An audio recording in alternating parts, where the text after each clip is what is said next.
이번 주일은 우리가 성령 강림 주일로 하나님께 예배를 드렸습니다.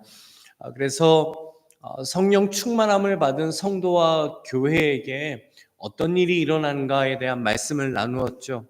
첫 번째로 성령님으로 충만함을 받으면 예수님을 말하는 영적인 소통이 일어나게 됩니다. 그리고 두 번째는 성령님으로 충만함을 받을 때 세상에서 우리는 구별된 삶을 살아가게 되었습니다. 특별히 이 두 번째, 성령님으로 충만함을 받아서 세상에서 구별된 삶을 사는 성도와 교회에게 나타나는 모습이 이 성령의 9가지 열매라고 할 수가 있습니다. 사랑과 희락과 화평과 오래 참음과 자비와 양성과 충성과 온유와 절제이죠. 성령의 열매는 성령님께서 나를 다스려 주실 때, 그리고 우리가 그 성령님의 주권을 인정하고 성령님의 인도하심에 순종할 때 실제적인 우리의 인격과 삶 가운데 나타나는 성령님의 열매였습니다. 그렇기 때문에 그리스도인으로 살아가면서 성령의 열매가 우리의 삶에 맺혀지기를 우리는 간절히 원하고 또 바라고 소망을 합니다. 그런데 우리가 마음먹은 대로, 뜻하는 대로 성령의 열매가 풍성하게 맺혀진다면 너무너무나 좋겠죠.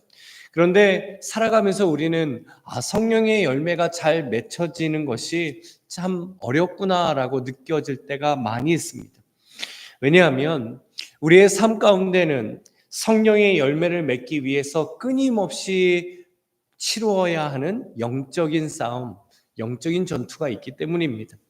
성령님께서는 우리 안에 내재해 계시고 역사하셔서 예수님을 닮은 마음과 모습, 그 성령의 9가지 열매로 하나님의 뜻을 우리 안에 이루어 주시기를 원하십니다. 그런데 사단은요, 수단과 방법을 가리지 않고 우리가 성령님으로 충만하지 못하도록, 그래서 성령의 열매를 맺지 못하도록 합니다. 성령님으로 충만한 것이 아니라 다른 것으로 우리의 마음, 우리의 삶을 채워넣도록 하는 것이 바로 사단의 계략이죠. 때로는 사단이 우리의 감정을 노리기도 합니다. 때로는 내 고집이나 내 안에 꺾이지 않는 나의 자존심이나 나의 의를 사단은 노리기도 하죠. 때로는 인간관계를 통해서 아니면 삶의 문제와 어려움을 통해 사단은 불화살과 같은 공격으로 우리가 성령님으로 충만하지 못하도록 만드는 것이죠. 그렇기 때문에 성령의 열매를 위해서 반드시 우리가 선포해야 하는 하나님의 말씀이 있습니다. 성령의 9가지 열매가 맺혀지기가 힘들어질 때, 그런 문제를 만날 때, 그런 연약함이 우리 안에 나타날 때 우리가 반드시 믿음으로 선포해야 하는 하나님의 말씀입니다. 성령의 9가지 열매를 다 말씀하신 후에 23절 후반부에 보시면 이 말씀이 나오는데요. 이 같은 것을 금지할 법이 없느니라. 여기서 이 같은 것은 성령의 9가지 열매를 가리킵니다. 그리고 성령의 9가지 열매가 그리스도인에게 맺혀지는 것을 금지할 법이 없다라고 말씀해 주시죠. 그리스도 예수의 사람들에게 성령의 열매가 맺혀지는 것을 막을 수 있는 것이 아무것도 없다라고 말씀하십니다. 사도 바울은 종종 이 성도의 신앙생활을 설명하면서 당시 사용하던 이 법적 용어를 사용할 때가 많이 있습니다.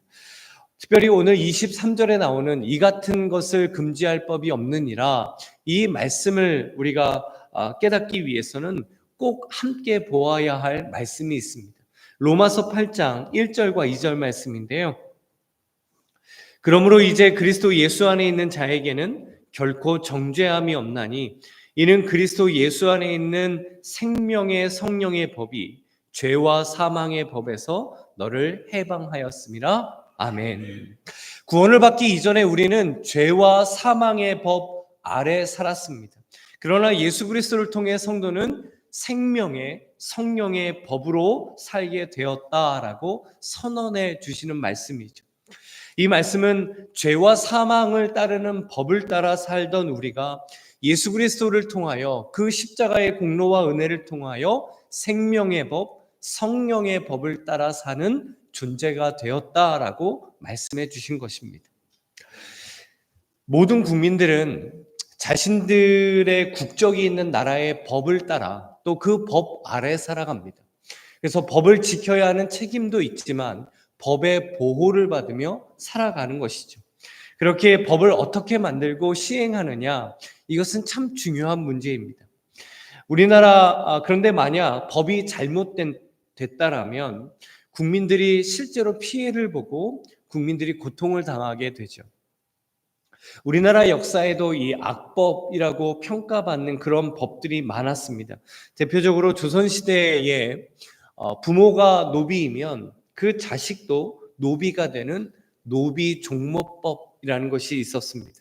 그리고 상민과 천민은 절대로 서로 혼인을 하지 못한다라는 양천통혼 금지법이라는 것도 있었다고 합니다.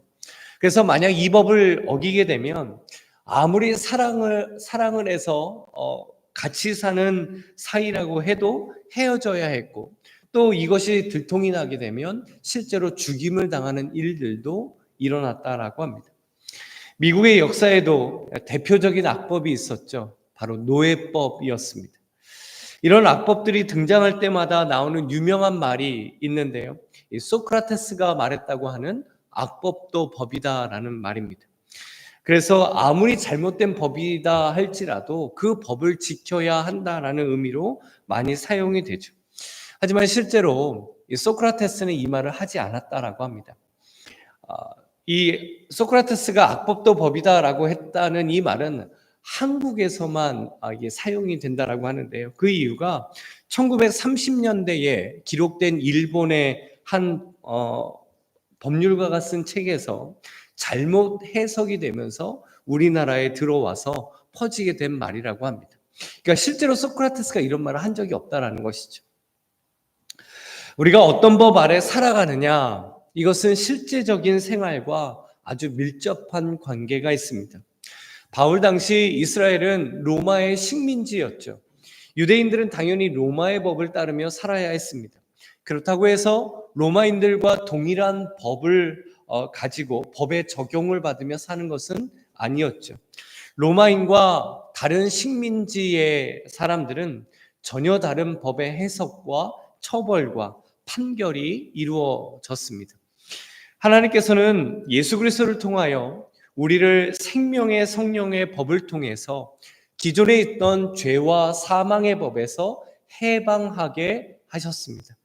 죄와 사망의 법 아래서 살아야 했던 죄인된 우리를 자유하게 하셨다라는 것이죠. 그것을 그리스도 예수의 십자가를 통하여 선언해 주셨습니다. 그래서 성령님께서 다스려 주시는 법, 성령님께서 역사해 주시는 법을 따르며 살아가는 존재가 되도록 우리를 인도해 주시고 또 우리를 완전히 구원하셔서 변화시켜 주신 것이죠. 그리고 이 생명의 법, 성령의 법을 따르며 살아갈 때 성령의 9가지 열매가 맺혀지게 됩니다. 그렇기 때문에 성도에게는 이 같은 것을 금지할 법이 없느니라 라고 하나님께서 말씀하시는 겁니다. 결국 이 말씀은 우리 안에 계신 성령님께서 우리에게 선포해 주시는 말씀이 되는 것이죠. 너희 안에 성령의 열매가 맺혀지는 것을 막을 법이 없다. 어떤 죄와 사망의 법이라도 이제 더 이상 너희에게 성령의 열매가 맺혀지는 것을 막을 법은 없다라고 성령님께서 우리에게 선언해 주시는 말씀입니다. 주님 안에 사는 성도 여러분, 우리는 죄와 사망의 법에서 해방된 줄로 믿습니다. 그래서 지금은 생명의 성령의 법을 따르며 살아가는 하나님의 자녀가 된 줄로 믿습니다. 그렇기 때문에 성령의 열매를 금지할 법은 우리에게 없는 줄로 믿습니다. 그 어떤 것도 성령의 열매가 우리 안에 맺혀지는 것을 막을 수 없다라는 것이죠. 하지만 사단은 계속해서 우리를 회의감에 빠지게 합니다. 의심을 하게 하고요. 낙심과 포기 등을 통해서 성령의 열매에 대한 그 간절함과 그 사모함을 잃어버리도록 하는 것이 바로 사단의 목적입니다. 때로는 우리를 비참하게 만들고 내 자신에 대해서 크게 실망하게 만듭니다. 영적으로 우리를 왜소하게 만듭니다. 그래서 마치 성령의 열매를 나는 맺으며 살 수 없다라는 그런 스스로 평가를 하게 만드는 것이죠. 그러나 성령님께서는 분명하게 우리를 향해 말씀해 주십니다. 이 같은 것을 금지할 법이 없느니라. 아멘. 그렇다면 성령님께서 우리에게 이렇게 말씀해 주시니 우리도 이 말씀을 가지고 선포해야 하는 것이죠. 언제 이 말씀으로 우리는 선포해야 할까요? 나는 성령의 열매를 맺지 못할 것처럼 느껴질 때, 성령의 열매를 맺는 것에 내가 회의감이 들 때, 성령의 열매를 맺으며 살아가는 그 삶을 포기하고 싶을 때, 때로는 그 성령의 열매를 맺는 나의 삶을 외면하고 싶을 때 우리는 이 말씀으로 선포해야 하는 것이죠. 과연 내가 이 성령의 열매를 맺으며 살 수 있을까? 이렇게 나 자신을 보며 스스로 실망하게 될 때 우리는 이 말씀으로 이 같은 것을 금지할 법이 없느니라 선포해야 하는 것이죠. 우리가 왜 그때 선포해야 할까요? 성령의 열매는 나의 인격의 뛰어남이나 나의 의로움이나 나의 어떤 지혜나 나의 어떤 뛰어난 노력을 가지고 이루는 것이 절대로 아니기 때문입니다. 성령의 열매는 성령님께서 나를 다스려 주시고 내가 그 성령님의 주권과 그 성령님의 인도하심에 순종할 때 맺혀지는 것이 바로 성령의 열매이기 때문입니다. 그래서 이 같은 것을 금지할 법이 없느니라 라고 선포하는 것은 성령님 지금 저를 도와주십시오. 성령님 지금 저의 마음을 붙잡아 주십시오. 성령님 지금 성령님께서 나를 붙잡아 주시지 않으면 나는 도저히 성령의 열매 맺을 수 없습니다 라고 성령님의 도우심을 간절히 구하는 것입니다. 그러면 그 순간에 성령님께서 우리 마음과 생각을 주장해 주셔서 하나님의 뜻으로 인도해 주시는 것이죠. 성령님을 찾으시고 성령님을 의지하며 이 같은 것을 금지할 법이 없느니라 이 말씀을 선포하는 저와 성도님들 되시기를 간절히 소망합니다. 바로 그때 성령님의 놀라운 능력과 성령님의 놀라운 은혜를 경험하게 될 줄로 믿습니다. 그리고 이 같은 것을 금지할 법이 없느니라 라고 우리가 선포한다라는 것은 내가 생명의 성령의 법 아래에 있는 존재가 되었다라는 것을 선언하는 것입니다. 이전에는 어두움의 존재였지만 예수님을 통하여 빛의 자녀가 되었다라는 것을 선언하는 것이죠. 예수 그리스도의 십자가의 능력을 선포하는 것이고요. 십자가의 은혜를 선포하는 것입니다. 아무리 비록 내 자신이 연약해 보이고 아무리 내가 그 성령의 열매를 이룰 수 없는 것처럼 부족해 보인다 할지라도 예수 그리스도의 그 십자가의 능력과 은혜와 공로가 있기에 나는 하나님의 자녀가 된 줄로 믿고 내 안에 성령님이 계신다라는 것을 그 순간에 선포하는 것, 그것이 바로 이 같은 것을 금지할 법이 없느니라 라고 선언하는 것입니다. 제 아내가요, 저에게 종종 당신도 참 많이 변했다라고 말할 때가 있습니다. 어떤 이게 부정적인 의미라기보다는 긍정적으로 이렇게 잘했다라고 이렇게 해줄 때가 있는데요. 결혼을 하고 나서 얼마 후에요. 그때는 제가 이제 일반 집사였는데요. 대학부에서요. 대학부 여자친구들을 상대로 설문조사를 했대요. 수련회 가서 설문조사를 했는데 가장 결혼하고 싶은 이상형이 누구입니까? 라는 설문조사였어요. 그런데 그때 대학부 여자친구들이 수많은 여자 연예인을 제치고 한 명을 이렇게 압도적으로 뽑았는데요. 그게 누구였냐면 바로 저였습니다. 예, 믿거나 말거나 하지만 하여튼 그랬어요. 그런데 그때 제 아내도 아마 그렇게 생각했을 것 같아요. 아이고 한번 살아봐라 라는 것이죠. 저의 진짜 모습을 보지 못했기 때문이죠. 처음 결혼해서는요, 정말 내 뜻만 고집하고 내 감정대로 아내에게 상처도 많이 주고 화도 꽤 잘 냈던 것 같습니다.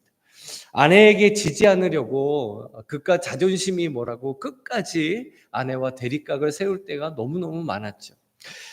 물론 지금도 이런 모습들이 완전히 없어진 것은 아니지만 신앙생활을 하면서 가정 안에서 인격이 많이 다듬어진다라는 것을, 변해간다라는 것을 느낍니다.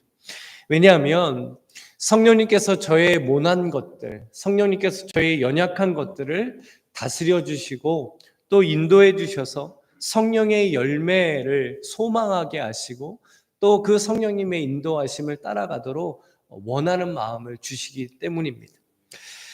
지금 저의 아내의 시선은 아직 멀었어요 라는 그런 시선인 것 같아요.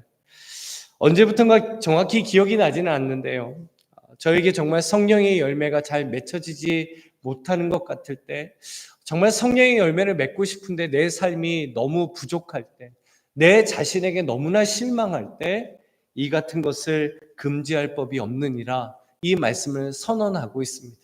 그러면 그 순간에 저에게 두 가지의 확신의 마음을 주시는데요, 첫 번째 확신은 이 시간 성령님께서 나를 붙들고 계신다, 이 시간 성령님께서 내 안에 역사할 것을 믿는다라는 확신입니다. 그리고 두 번째 확신은 내가 아무리 부족하고 연약하다 할지라도 나는 예수 그리스도를 통하여 생명의 성령의 법 아래 살아가는 하나님의 자녀이다라는 확신입니다. 주님 안에 사랑하는 성도 여러분, 우리가 성령의 열매에 대한 말씀을 오늘 전체적으로 맺으면서 우리가 함께 결단하기 원합니다. 가장 먼저 우리는 성령의 열매를 사모해야 합니다. 성령의 열매를 간절히 원해야 합니다. 진심으로 간절히 구해야 합니다. 우리가 사모하지 않으면, 원하지 않으면, 간절히 구하지 않으면 성령의 열매는 결코 우리의 삶에 맺혀지지 않습니다. 다시 한번 말씀드리지만 성령님께서 우리를 충만하게 하실 때, 성령님께서 우리를 다스려 주셔서 이 성령의 열매를 맺게 하실 때는 언제이냐면 우리가 성령님을 간절히 원하고 성령님께 간구하고 이 성령님의 열매가 내 삶 가운데 나타나기를 진심으로 원할 때 성령님께서 역사해 주신다라는 것입니다. 그리고 또 하나 우리가 함께 결단해야 할 것이 있습니다. 이제 우리의 생활 가운데 성령의 열매가 간절히 필요할 때 이 같은 것을 금지할 법이 없느니라를 선포하는 것입니다. 말씀은 살아있고 능력이 있는 줄로 믿습니다. 우리가 선포하는 이 말은요, 우리가 만들어낸 말이 아니에요. 우리의 어떤 인간적인 지혜를 가지고 만들어낸 그런 캐치프레이즈 같은 것이 아닙니다. 하나님께서 우리에게 주신 말씀입니다. 하나님께서 우리에게 선언해 주신 말씀이죠. 이 선언된 말씀으로 너희도 선포하며 살라고 주신 말씀이 이 같은 것을 금지할 법이 없느니라 라는 말씀입니다. 우리가 주님의 마음으로 사랑해야 할 대상이 있을 때, 사랑이 필요할 때, 혹시 내 안에 사랑해야 하는 마음이 사라지려고 할 때, 내가 사랑해야 할 대상이 있는데 사랑의 마음이 잘 생기지 않을 때, 사랑하기 어려운 대상을 우리의 삶 가운데 만날 때 이 같은 것을 금지할 법이 없느니라, 이것을 바로 선포하며 성령님의 도우심을 구하는 우리 모두가 되기를 간절히 원합니다. 그러면 나는 할 수 없는 사랑, 나의 마음으로는 품을 수 없는 그 사람에 대한 마음을 성령님께서 주장해 주시는 것을 실제로 우리는 경험하는 것이죠. 내 안에 기쁨이 필요할 때, 내 안에 주님의 기쁨이 사라질 때 우리는 성령님께서 주시는 그 열매인 기쁨을 간절히 구하며 이 같은 것을 금지할 법이 없느니라를 선포하는 것이죠. 특별히 오래 참아야 하는데 정말 오래 참을 수 없는 그런 상황, 문제 앞에서, 그런 대상 앞에서 우리는 믿음으로 선포하는 것이죠.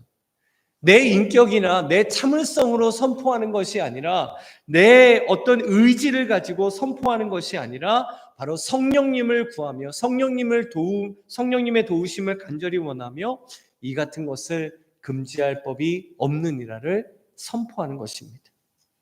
자비와 양성과 충성과 온유와 절제의 열매를 위해서도 우리는 이 말씀을 선포하는 것이죠.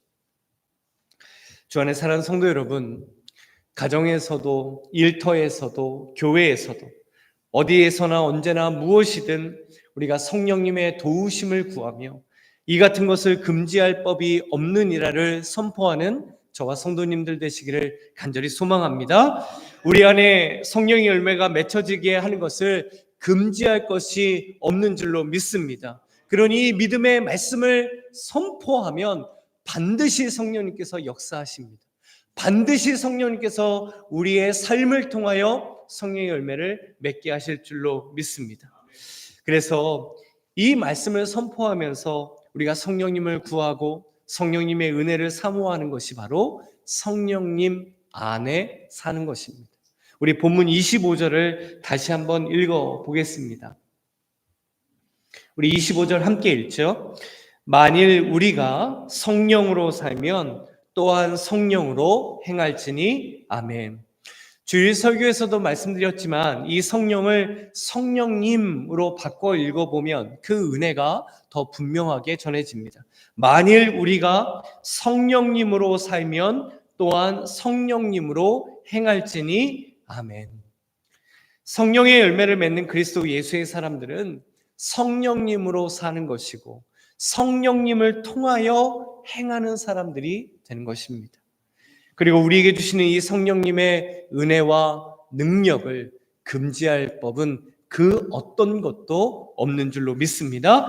오직 성령님으로 살며 오직 성령님으로 행하는 성령의 열매를 맺는 그리스도 예수의 사람들 되시고 그리스도 예수의 가정 되시며 그리스도 예수의 일터 되시고 무엇보다 모든 것을 성령님으로 행하는 우리 주손길 교회 되기를 이 시간 주님의 이름으로 간절히 축원합니다. 아멘.